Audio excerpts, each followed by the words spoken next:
తెలంగాణ మంత్రి కొండ సురేఖ నాంపల్లి స్పెషల్ కోర్టుకు హాజరయ్యారు. హీరో నాగార్జున పరువు నష్టం పిటిషన్ దాఖలు చేశారు.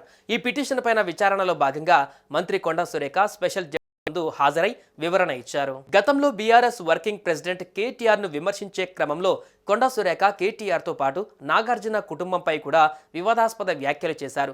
సమంత, నాగ చైతన్య విడిపోయేందుకు కారణం కేటీఆర్ఏనని కొండ సురేఖ చేసిన ఆరోపణలు సంచలనంగా మారాయి. ఆ సమయంతో ఈ అంశంపైన పెద్ద ఎత్తున దుమారం చెలరేగింది. సురేఖ వ్యాఖ్యలపైన అభ్యంతరం వ్యక్తం చేస్తూ హీరో నాగార్జున, కేటీఆర్లు వేరువేరుగా మంత్రి కొండ సురేఖపై పరువు నష్టం దాఖలు చేశారు. కొండ సురేఖ చేసిన వ్యాఖ్యలు తన కుటుంబాన్ని ఎంతగానో బాధించాయని, సినిమా ఇండస్ట్రీలో ఏళ్లుగా ఎంతో గౌరవంగా ఉంటున్న తమలాంటి వారిపై ఇలాంటి ఆరోపణలు చేయడం వల్ల తమ పరువుకు తీవ్ర భంగం వాటిల్లిందని నాగార్జున తన పిటిషన్లో పేర్కొన్నారు. మంత్రి కొండా సురేఖపై క్రిమినల్ చర్యలు తీసుకోవాలని డిమాండ్ చేశారు. మరోవైపు నాగార్జున తరపు న్యాయవాది ఇప్పటికే కోర్టులో తమ వాదనలు వినిపించారు.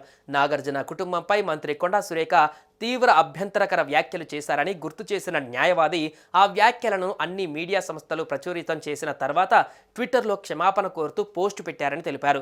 మంత్రి పెట్టిన పోస్టును ధర్మాసనానికి చదివి వినిపించారు.